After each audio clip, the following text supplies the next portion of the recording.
Some men raise a glass to celebrate. I raised mine to remember every single word being said about my daughter, in a language they thought I would never understand. Smile, Mark. Just smile and pour the wine. That is the sentence I kept repeating to myself at that corner table inside the Red Fox Inn, an historic tavern off King Street in Leesburg, Virginia. I booked that table 3 weeks in advance for its serene view, rolling green hills, split-rail fences, and thoroughbred horses grazing behind glass that whispered we belong here. I wanted my future son-in-law's parents to feel welcomed. I wanted them to see that Loudoun County wasn't rustic flyover territory. More than anything, I wanted my daughter, Molly, to look around and see her world together in one room. I didn't get that. The train wreck started with a single bottle from the wine list. "Mark, is this truly the Bordeaux you selected?" Jean-Luc Vance asked, lifting the bottle as if it had insulted his ancestry. His sharp French accent made every syllable sound like a verdict. "In France, we would never serve this with duck. It's a Virginia wine," I replied evenly, "harvested from a vineyard 20 minutes down the road." Jean-Luc set the bottle down with a dull thud, handling it like it smelled. "Ah, how resourceful." His wife, Beatrice, offered a tight smile, the kind you give a child showing you a messy drawing. "And what do you do again, Mark? Construction, yes?" She pronounced construction with a curl of her lip, like a habit you scrub off your hands with bleach before dinner. "I'm a general contractor," I said. "I build custom homes now, mostly timber framing around the county." "How practical," Beatrice murmured, turning to her glass. "Practical." Like I'd told her I collected aluminum cans off the highway, I let it slide. Molly was sitting beside Julian, laughing softly at a joke, her hand in his. That glow in her eyes was worth every insult over a plate of duck confit. "Look, I've been broke before. I spent my 20s sleeping in a pickup truck between framing jobs because I was too stubborn to call my father for help. I know how to swallow condescension. You do it for the people you love." What I didn't expect was for them to assume I was completely deaf to the real conversation happening right under my nose. Welcome to Dad's Ultimate Payback. Hit that like button, subscribe, and drop a comment below letting me know where you're listening from tonight. Trust me, you'll want to stay until the very last word. Nobody at that table knew the truth about me. Long before founding my business in Loudoun County, I spent 4 years working heavy civil infrastructure jobs overseas in my early 20s, mostly in Marseille, France. I didn't learn the language in an Ivy League classroom. I learned it getting barked at by foremen on freezing job sites until I understood every command and insult. I came home fluent, but stayed quiet because nobody on a residential framing site in Virginia cares if you can conjugate a French verb. It never mattered. Until tonight, halfway through dinner, Jean-Luc leaned toward Beatrice and murmured a rapid sentence in French with a dry chuckle. Beatrice, believing she was safe behind an unfamiliar language, answered seamlessly in French. They thought I was part of the furniture, a deaf, dumb American contractor. I kept my face motionless, cutting my chicken, and listened. They started small, tearing apart Molly's dress. Beatrice called it "joli pour du prêt-à-porter," pretty for something off a clearance rack. Then Jean-Luc mocked how I mispronounced charcuterie, doing a nasal impression that made Beatrice stifle a laugh. "Cruel, petty background noise you swallow for your child then?" Beatrice glanced toward the wall near the hostess stand. The inn had a small gallery showcasing local craftsmen. Hanging there was a photograph of a tall, handcrafted bookshelf. It was my bookshelf. I spent 4 months building that piece for Molly's bedroom when she turned 11, crafting it out of reclaimed white oak from an 18th century barn that used to stand where my house sits now. I hand-sanded every shelf until it felt like silk. Molly kept her blue ribbons on those shelves until college. Beatrice tilted her head, a disgusted smirk on her lips. She whispered to Jean-Luc in French. "Il l'a probablement trouvé dans une décharge. Les Américains n'ont aucun goût. Ils se contentent d'assembler du bois bon marché et d'appeler ça de l'artisanat." He probably found it at a dump. Americans have no taste. They just bolt cheap wood together and call it craftsmanship. I set my silver fork down on my plate.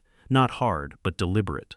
The kind of heavy movement that meant something fundamental had just shifted inside my chest. She was talking about the shelf I built for my little girl. She was dismissing 4 months of my sweat as garbage scraped off a curb. Nobody noticed my hands pause. Julian was refilling his water glass. Molly was checking her phone under the table. Beatrice took a slow sip of wine, deeply pleased with herself, as if she'd delivered a brilliant punchline at a party where nobody spoke her language, except I did. I looked up and locked eyes with Jean-Luc. He caught my gaze, testing whether the simple contractor had picked up on the shift in mood. I offered an easy, warm smile. "You know," I said in plain English, folding my napkin over my lap, "I've always believed the things a man builds with his own 2 hands say far more about his character than anything he could buy off a showroom floor. Don't you agree, Jean-Luc?" Jean-Luc blinked, caught off guard. "Ah, of course." "Mark, good," I said smoothly, leaning in just a fraction. Because I'd hate for anyone sitting at this table to think I don't know the difference between something cheap and something built to last. I let those words hang for 2 full seconds. You have no idea what you just said in front of me, I thought, and I am not going to tell you. Not yet. The subtle warning I dropped about recognizing what lasts versus what is cheap hung in the air for a brief moment, but Jean-Luc merely dismissed it with a patronizing chuckle. To him, an American contractor's philosophy on durability was as insignificant as the dust on his expensive leather shoes.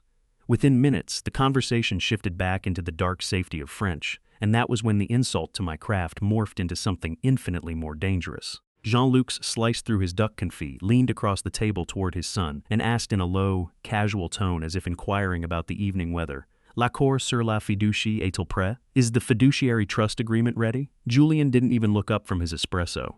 He wiped his mouth with his napkin and replied in smooth, effortless French, "Presque, la semaine prochaine. Le vieil homme est stupide et désespéré d'avoir la bénédiction de sa fille. Il signera n'importe quoi tant que ça rend Molly heureuse. Je vous l'ai dit, il est totalement prévisible." Almost. Next week. The old man is stupid and desperate for his daughter's blessing. He'll sign anything as long as it makes Molly happy.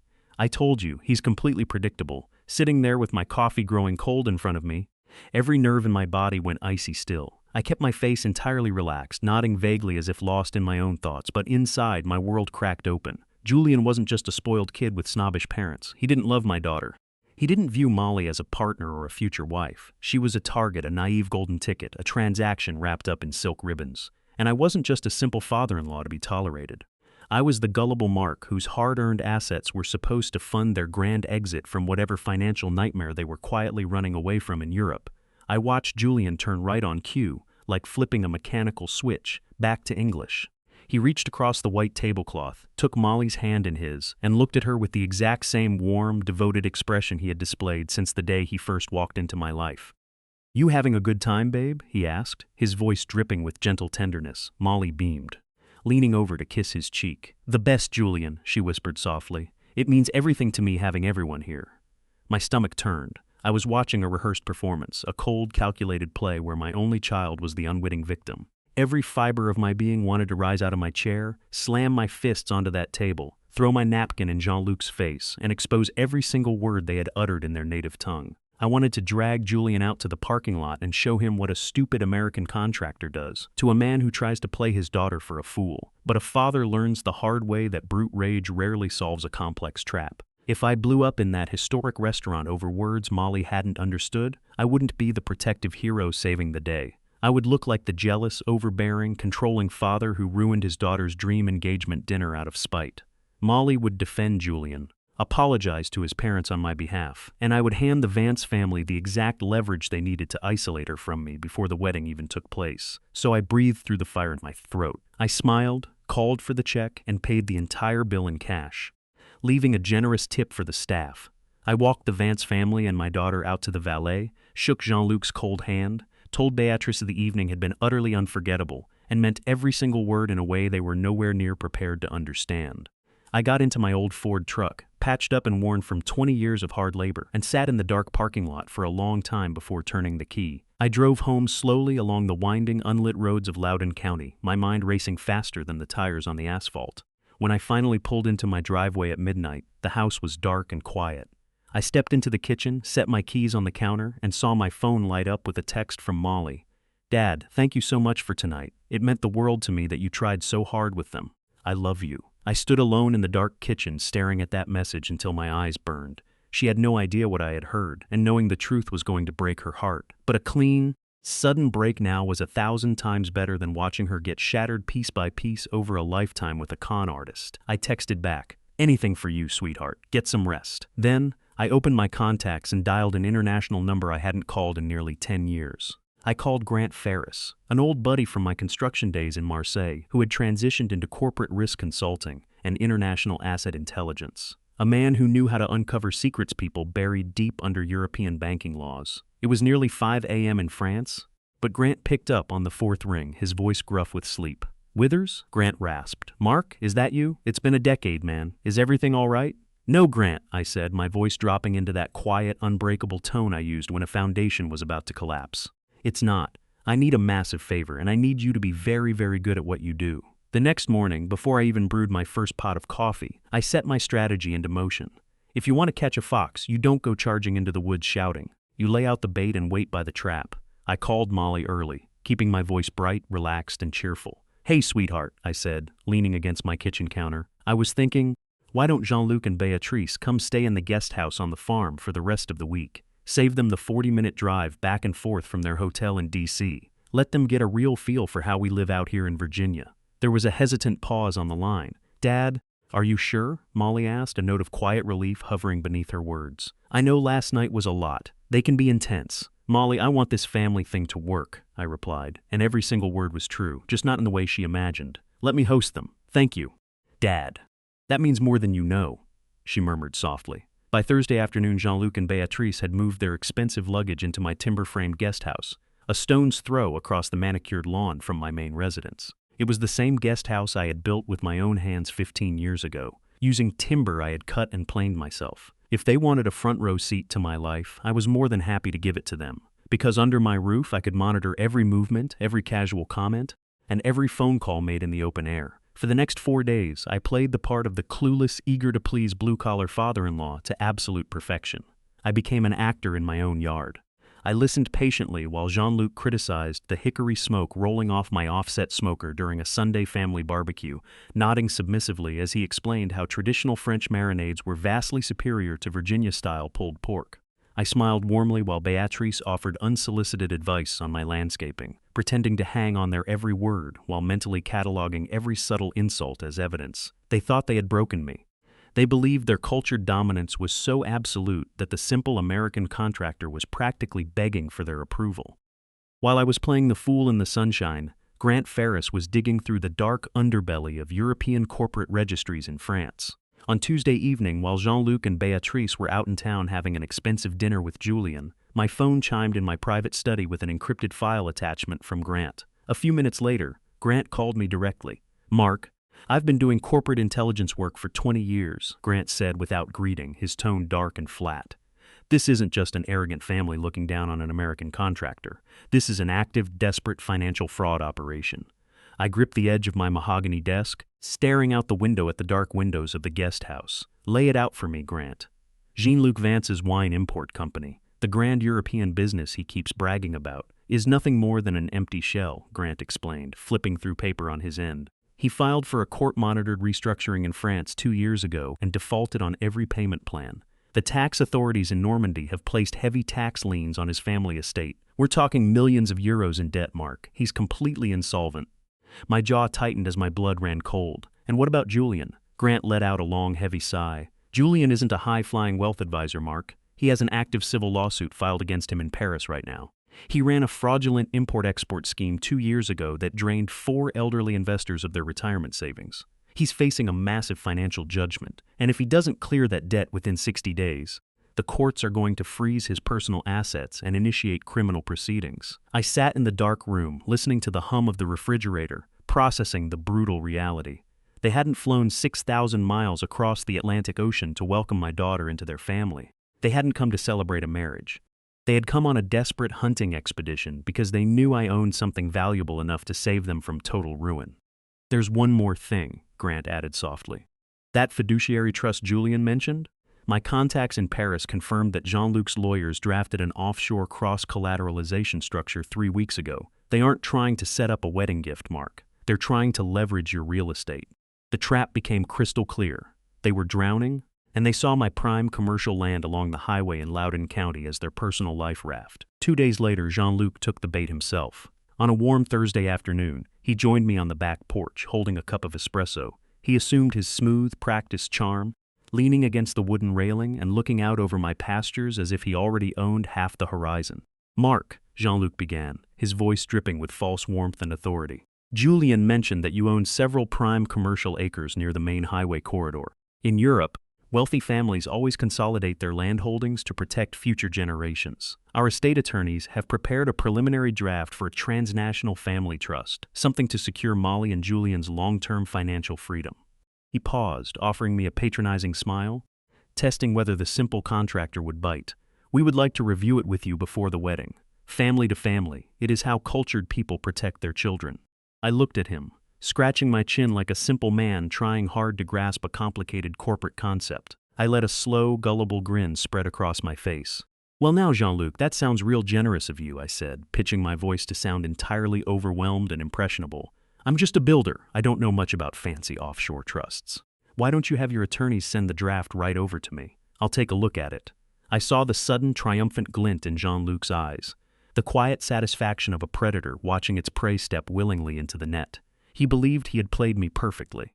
He had no idea that I was already holding the blueprint to his destruction. That night, after the house went dead quiet, and the lights in the guest house across the lawn finally flickered out, I sat alone in my study with the thick folder Jean-Luc had handed me earlier that day. I spread the crisp, high-grade bond paper across my mahogany desk. Page after page of dense, convoluted legalese swirled before my eyes. Terms like irrevocable offshore trust structure, beneficial interest transfer, and cross-border debt indemnification filled the paragraphs. Even with my decades of experience navigating commercial construction contracts, zoning permits, and land development deals, the sheer density of the offshore banking jargon was designed to make an ordinary person's eyes glaze over. I didn't waste my time trying to decode every hidden trap alone. Early Friday morning, I drove down to downtown Leesburg, straight to the brick law offices of Roger Callahan. Roger had been my personal asset attorney and land use lawyer for over 20 years. He was a sharp, silver-haired country lawyer who had defended my business against every predatory subcontractor and shady land developer that had ever tried to pull a fast one on me. I walked into his inner office, tossed the thick manila folder onto his polished oak desk, and took a seat opposite him. "Roger," I said, my voice dropping into that flat, low tone I reserved for structural emergencies. "I need you to dissect this. Give it to me in plain carpenter's terms." Roger adjusted his reading glasses, pulled the stack of documents toward him, and began reading in silence. For 10 long minutes, the only sound in the office was the steady ticking of the grandfather clock in the corner and the rustle of turning pages. As his eyes scanned down the 3rd and 4th pages, I watched his relaxed posture stiffen. His thick gray eyebrows drew together into a sharp frown, and the color slowly drained from his face. He finally set the pages down, took off his glasses, and looked at me across the desk with a cold, deadpan stare. "Mark," Roger said, his voice dropping an octave, "where in God's name did you get this?" "My daughter's future father-in-law," I replied evenly. "He calls it a family trust, a wedding gift to protect Molly and Julian's long-term future." Roger let out a dry, incredulous laugh that sounded like dry leaves scraping across concrete. "A wedding gift? Mark, this isn't a prenup, and it sure as hell isn't a family gift. This is a predatory offshore cross-collateralization agreement wrapped up in a bow." He pulled page 7 toward me, tapping a heavy gold pen against a heavily indented paragraph buried near the bottom under section 14, subsection B. "Look right here. They've structured this offshore trust so that your prime commercial acreage along the highway corridor in Loudoun County acts as the primary, unappealable loan guarantor for Jean-Luc's European corporate entity." Roger leaned forward, his hands flat on the desk. "Let me translate what that means in simple construction terms, Mark. If Jean-Luc's import business in France defaults on its European bank credit lines, and based on those French financial records your buddy Grant pulled, it's going to collapse within 60 days. The offshore lenders won't go after his empty shell company in Normandy. They have an immediate, legally binding, automatic right to seize your land right here in Virginia. You aren't signing a trust fund for your daughter, Mark. You are signing a confession of debt that hands over your entire life's work to pay off a French fraudster's private gambling debts." I sat back in the leather chair, letting the brutal reality settle deep into my chest. The coldness inside me hardened into solid granite. It wasn't just a sneaky financial ploy. It was an execution order for 40 years of my sweat, blood, and physical labor.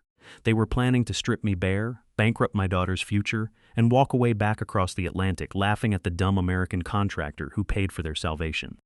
"Do you want me to issue a formal cease and desist letter?" Roger asked, already reaching for his legal pad. "I can file an injunction and notify the authorities by noon." "No," I said quietly, leaning forward and resting my forearms on his desk. "Not yet, Roger. If we shut this down quietly in an office today, Julian will spin a web of lies to Molly. He'll convince her that her mean, paranoid father is trying to sabotage her happiness. She'll defend him, she'll resent me, and she'll run right off with him anyway. I need to pull this tree out by the roots so she sees every bit of rot for herself." I looked Roger dead in the eye. "Here is what we're going to do. I want you to take their predatory draft and re-engineer it. Draft a master response contract, a rock-solid, fully notarized legal document that incorporates every scrap of Grant's intelligence from France, the tax liens, the active lawsuits against Julian, the fake corporate shells, and an itemized accounting of their fraud. Make it look like an official, updated master family agreement. Roger's eyes lit up as a slow, wicked grin spread across his face. You're going to let them think they've won right up until the trap springs. Exactly, I replied. And we're going to execute it publicly. Right at the rehearsal dinner this Saturday, in front of the entire family and 40 guests.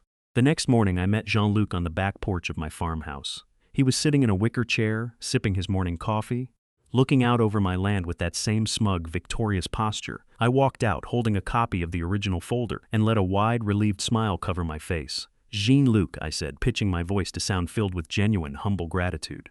I read through that folder you gave me. I gotta admit, a lot of that high finance language went right over my head, but I get the big picture. It sounds like a wonderful way to protect Molly's future. Jean-Luc set his cup down, a sharp spark of predatory triumph flashing in his dark eyes. He sat up straighter, putting on his smooth practice charm. Ah, Mark, I am delighted you see the wisdom in it. It is how cultured families ensure their legacy. It sure is, I said, running a hand through my hair like a man completely out of his depth. In fact, I was so moved by it that I called my family attorney yesterday. I want to do this right, Jean-Luc. I had him take your draft and write it up into an official, updated master agreement. Something clean and binding that brings both our families together under one roof. Jean-Luc leaned forward, trying to mask the desperate excitement in his breath. An updated master agreement? And when shall we execute the signatures? I think we should make a real event out of it, I replied warmly, looking him straight in the eye. This Saturday night, at the rehearsal dinner on the back patio, right in front of my daughter, your family, and all 40 of our closest friends, we'll raise a glass, sign the master agreement together, and celebrate the union of our two families. Jean-Luc stood up, extending his hand with a broad, arrogant smile that reached every corner of his face. Mark, my friend, he said, shaking my hand with a firm, triumphant grip, that is a magnificent idea. A public signing? Very meaningful, very grand. You have no idea how meaningful it's going to be, I said softly, holding his grip for a second longer than necessary. That evening, through my kitchen window, I watched Jean-Luc and Beatrice sitting on the porch of the guest house.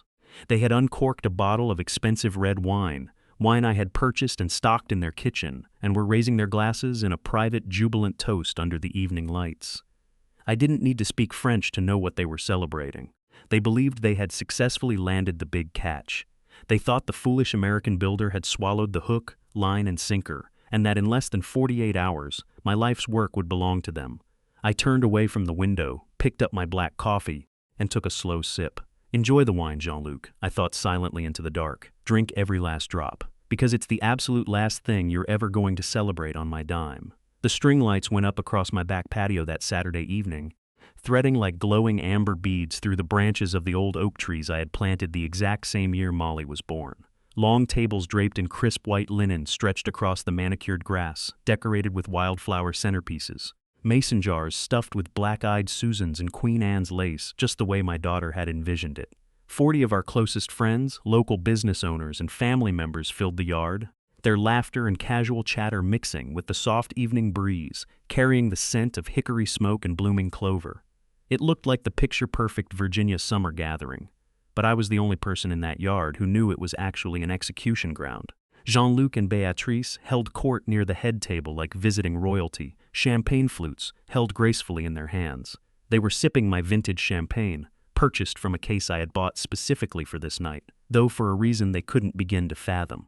Beatrice wore a tailored cream silk designer dress that probably cost more than my first framing truck, her diamond necklace sparkling beneath the string lights. Jean-Luc wore a bespoke navy blazer, strutting among my neighbors with that same smooth, patronizing smile he had worn since the day we met, acting as if he were bestowing a grand favor upon us simple country folk, merely by gracing our soil with his presence. I caught Beatrice leaning sideways toward Julian near the bar setup, her voice kept low, her sharp eyes darting across the lawn directly at me. I wasn't standing close enough to hear every quiet syllable over the acoustic band warming up, but I didn't need to. I had memorized the shape of her arrogance 3 weeks ago at the Red Fox Inn. She gestured toward me with her champagne glass, whispering in rapid French, "Regardless, rire. Le paysan pense vraiment qu'il sauve sa fille." Look at him smiling. The peasant truly thinks he is saving his daughter. Julian smirked into his glass, answering her in that slick, careless tone I had come to despise. "Il signera tout ce soir. C'est presque trop facile." He will sign everything tonight. It's almost too easy. I stood near the edge of the patio, holding my own drink, letting a warm, completely unbothered smile stay on my face. Go ahead, Julian. Enjoy these final few minutes of believing you are the smartest predator in the room. Roger Callahan was standing off to the side near the brick fireplace, wearing a sharp charcoal suit and nursing a club soda. He looked like any other longtime family friend attending a pre-wedding dinner, completely inconspicuous, but under his left arm he held a thick, dark leather folder. That folder contained every piece of explosive documentation we had assembled over the past 2 weeks. The certified corporate bankruptcy filings from Normandy, the tax lien warrants, the French court summonses for Julian's fraud lawsuit, and the modified master agreement that was about to incinerate 2 fraudsters' entire con game. Roger caught my eye across the patio and gave me a single, barely perceptible nod. "Ready when you are, Mark." I turned my head and looked at Molly. She was standing near the dessert table, laughing brightly with her college roommates, her white rehearsal dinner dress catching the warm glow of the overhead lights. She looked happier, lighter, and more radiant than I had seen her in years. A heavy ache tightened in my chest, and my throat felt dry. "I am so sorry, sweetheart. I am about to break your heart in front of everyone tonight, but I would rather shatter it cleanly right now than watch these monsters destroy your life slowly over the next 10 years, one lie at a time." I stepped up to the head of the main table, took my heavy brass signet ring, and tapped it against the side of my water glass. The sharp clink clink clink echoed clearly across the patio. The chatter began to die down, conversation by conversation, until the only sounds remaining were the crickets starting up in the tree line and the gentle rustle of oak leaves overhead. "If I could just have everyone's attention for a couple of minutes," I said, standing tall at the center of the patio, letting my voice project easily over the crowd. "I promise I won't keep you away from the food or the drinks for too long." That got a warm laugh from my old friends. "Good, let the room stay loose and relaxed for just a few moments longer. Most of you here know me," I began, looking around at the familiar faces of people I had built homes for, worked with, and lived alongside for 30 years. "I'm a general contractor. I'm not big on making fancy speeches.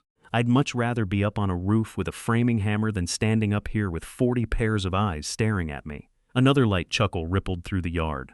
Molly beamed at me from her seat, that soft, grateful look in her eyes that she had given me ever since that first dinner.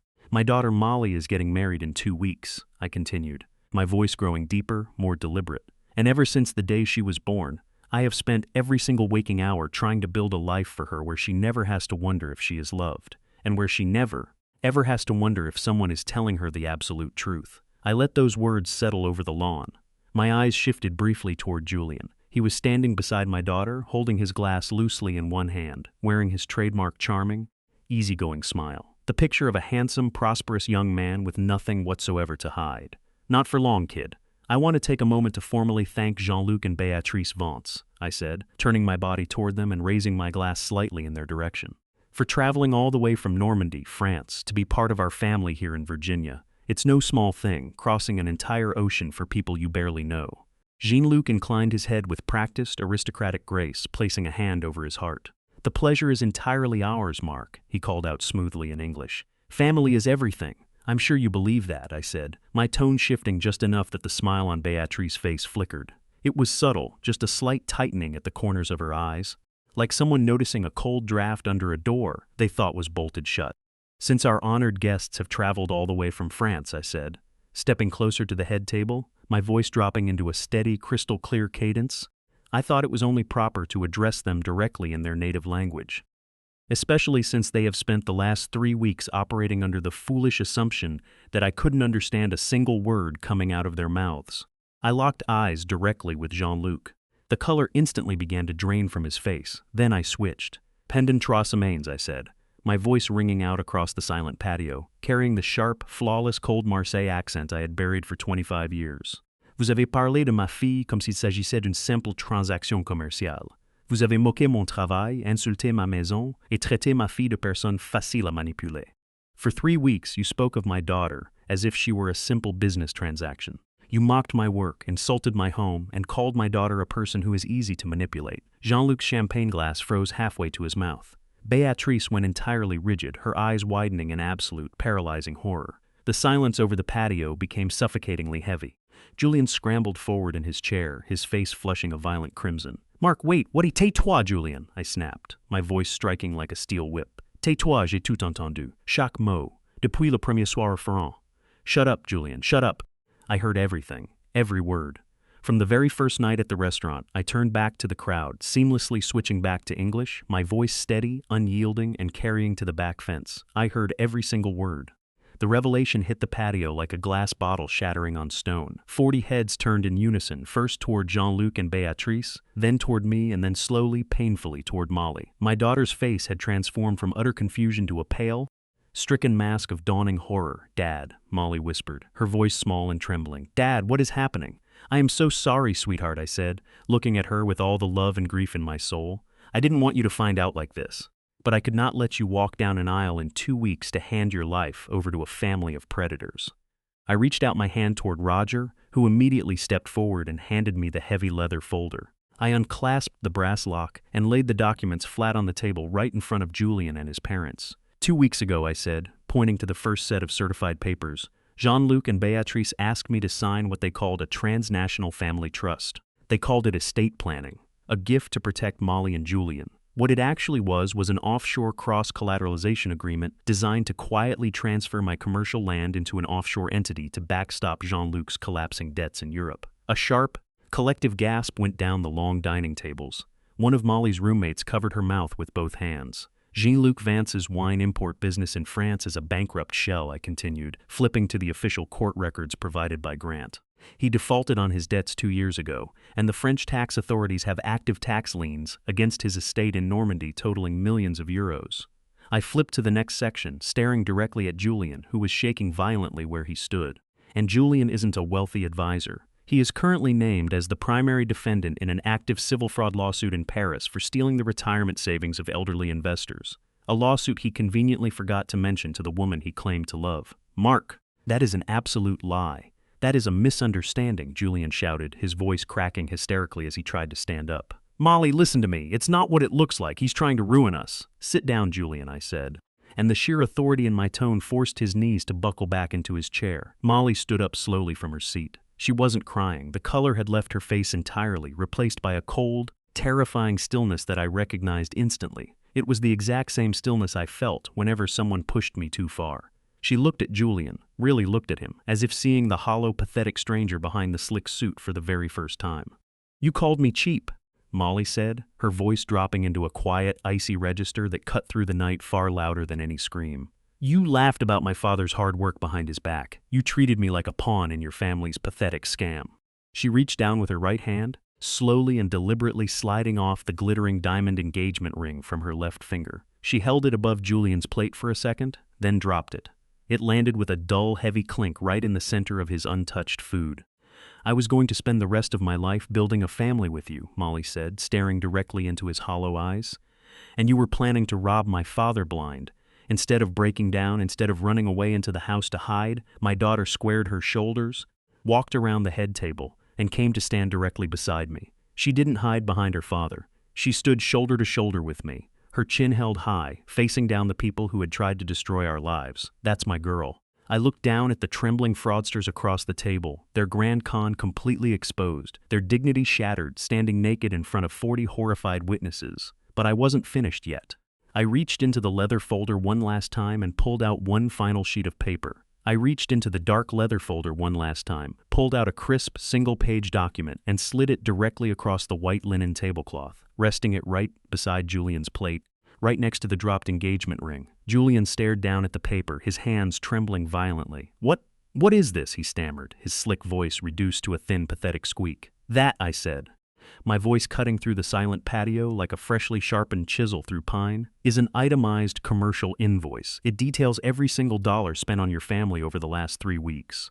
The luxury accommodations in my guest house, the private wine stock you uncorked while celebrating my demise, the catered meals, and the white glove services. Every single item is billed at my standard commercial rate." Jean-Luc's jaw worked silently, his face turning an unhealthy shade of purple. "C'est absurd," he spluttered, his arrogant composure completely shattering into pieces. "You cannot bill us for hospitality." "I can, and I just did," I replied, leaning across the table, my voice dropping into an icy, unbreakable register. "Consider it a formal business transaction, the exact kind of transaction you so eagerly sought with my family. Along with that invoice, you will find an official legal notice of eviction. You, your wife, and your son have until exactly 8 o'clock tomorrow morning to pack your bags and vacate my guest house. If your vehicle is still parked on my property when the clock strikes 8, I will have the county sheriff tow it.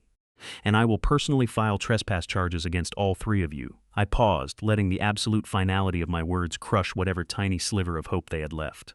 Oh, and Jean-Luc, I added, offering him a slow, deliberate smile. I paid for tonight's dinner out of my simple, blue-collar American bank account. I'd say you're welcome, but we both know that when people like you say thank you, it doesn't mean a damn thing. I pointed a heavy, calloused finger toward the gravel driveway, toward the warm gold lights of the guest house glowing across the dark lawn. The guest house is unlocked, I said softly. You are welcome to spend your final night there packing your bags. But I strongly suggest you order a cab for the airport first thing in the morning. The breakfast down at the local diner is far better than anything you'll be getting here. Not a single soul at those long dinner tables said a word. The 40 guests sat in stunned, absolute silence, watching the total, humiliating collapse of the Vance family legacy. Jean-Luc looked around the yard, desperately searching for a friendly face, a sympathetic eye, or any sign of support from the community he had spent weeks looking down upon. He found nothing but cold, hardened stares from honest, hard-working Virginia folks who recognized a snake when they saw one. Beatrice clutched her cream designer dress, tears of sheer rage and embarrassment ruining her expensive makeup. She tried to say something, her voice cracking in a high, desperate pitch, but Jean-Luc caught her arm, shaking his head in silent, crushed defeat. There was nothing left to salvage. Their grand scheme to steal an American contractor's land to pay off European tax liens and fraud lawsuits had evaporated into thin air. They were exposed, bankrupt, and utterly disgraced in front of the very people they had tried to manipulate. Without another word, Jean-Luc turned on his heel, his head hanging low, and began walking rapidly toward the guest house. Beatrice stumbled after him, hiding her face from the crowd. Julien lingered for one pathetic second, looking up at Molly with desperate, hollow eyes. But my daughter didn't even grant him the charity of a glance. Defeated, he turned and followed his parents into the dark, leaving behind an untouched plate, a dropped ring, and an invoice he couldn't afford to pay. I turned my head and looked down at Molly. The tension that had held her shoulders stiff for the last hour suddenly melted away. A few hot tears finally spilled over her lashes, tracing down her pale cheeks, but her chin remained set, strong and unwavering. You ready to go inside, sweetheart? I asked her quietly. Stepping closer and offering her my arm, she looked up at me, a soft, profound smile breaking through her tears. She didn't hide, and she didn't collapse. She reached out and wrapped her hand tightly around mine, squeezing my fingers with the exact same trusting grip she used to use when she was just a little girl holding nails for me in a coffee can while I built her bookshelf.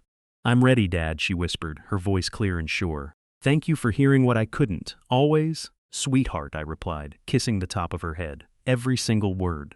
Together, hand in hand, we turned our backs on the head table and walked away from the string lights, stepping past the mason jars filled with Virginia wildflowers, past 40 nodding friends who stood in quiet respect, and leaving behind the shattered pieces of a scam 6,000 miles in the making. Behind us, the warm amber lights kept glowing over the quiet farm, illuminating an empty yard where a predator had tried to take everything from a quiet father, only to realize too late that some men build things to last. The foolish man is not the hard-working craftsman who chooses to remain silent. The true fool is the one who believes a foreign tongue can forever mask a deceitful heart. A father's love isn't proven through empty etiquette or polished social graces. It is forged in the silent, unbreakable strength that stands as a fortress to protect his child from every gathering storm.